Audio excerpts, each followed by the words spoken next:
ஓம் நம சிவாய. அனைவருக்கும் சுபதினம். இன்றைய தினம் நாம் சரணாகதி என்ற மிகப்பெரிய ஆன்மீக ரகசியத்தை எடுத்துரைக்கும் ஒரு அற்புதமான கதையை சிந்திக்க இருக்கிறோம். ஸ்ரீ கிருஷ்ணர் எப்போதும் தன் கையில் ஒரு புல்லாங்குழல் வைத்திருப்பார். ஆனால் அந்த புல்லாங்குழலின் பின்னால் இருக்கும் கதை உங்களுக்கு தெரியுமா? பாருங்கள், தெரிந்து கொள்ளலாமா? ஒரு நாள் கிருஷ்ணர் வழக்கம் போல் தோட்டத்திற்கு சென்றார்.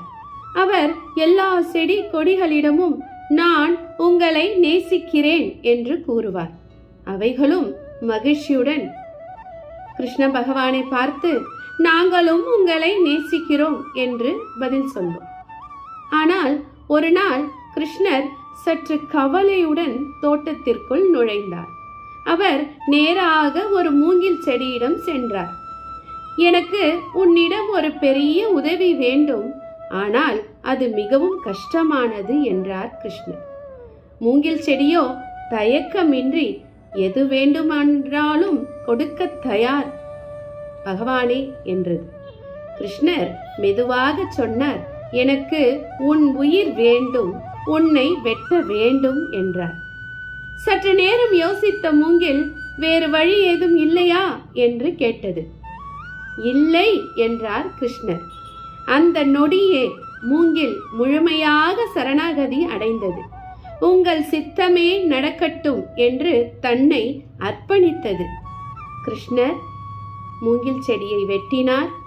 அதனுள் துளைகள் செய்தார். வலி, வேதனை, ஆனால் மூங்கில் சகித்து கொண்டது. அனைத்து சோதனைகளையும் கடந்து ஒரு அழகான அற்புதமான புல்லாங்குழலாக மாறியது. அதன் பிறகு கிருஷ்ணர் அதை தன் கையில் இருந்து பிரித்ததே இல்லை. அவர் புல்லாங்குழலை விட்டு பிரிந்ததுமே இல்லை. 24 மணி நேரமும் அது அவருடனேயே இருந்தது. இதை கண்ட கோபியர்கள் பொறாமை அடைந்தனர். நாங்கள் அவரை மிகவும் நேசிக்கிறோம், ஆனால் அவருடன் சிறிது நேரம்தான் இருக்க முடிகிறது. ஆனால் நீ மட்டும் எப்போதும் அவருடன் இருக்கிறாயே, உன் ரகசியம்தான் என்ன என்று கேட்டனர் கோபியர்கள். அதற்கு புல்லாங்குழல் மெதுவாக சொன்னது, எனக்குள் ஒன்றும் இல்லை, நான் காலியாக இருக்கிறேன். அவர் என்னை எப்படியும் மாற்றிக்கொள்ளலாம், எப்போது வேண்டுமானாலும் வாசிக்கலாம், அதுவே என் ரகசியம். அன்பர்களே, இதுவே பூரண சரணாகதி. நாம் நம்முள் நான் என்ற அகந்தையை காலி செய்தால் கடவுள் நம்முள் வசிப்பார். நாம் நினைப்பது எல்லாம் நமக்கு சிறந்ததல்ல, ஆனால் கடவுள் நினைப்பது நமக்கு சிறந்ததே. சோதனைகள் வரும், வலிகள் வரும், ஆனால் அது நம்மை புல்லாங்குழலாக மாற்றுவதற்கு. குருவும் கடவுளும் வேறல்ல. குருவிடம் முழு சரணாகதி அடையும் சீடன் ஞான பொக்கிஷம் பெறுகிறான்.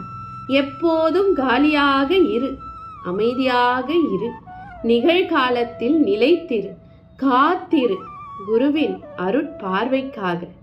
அவரில் கரைய தயாராக இரு. குருவே சரணம்.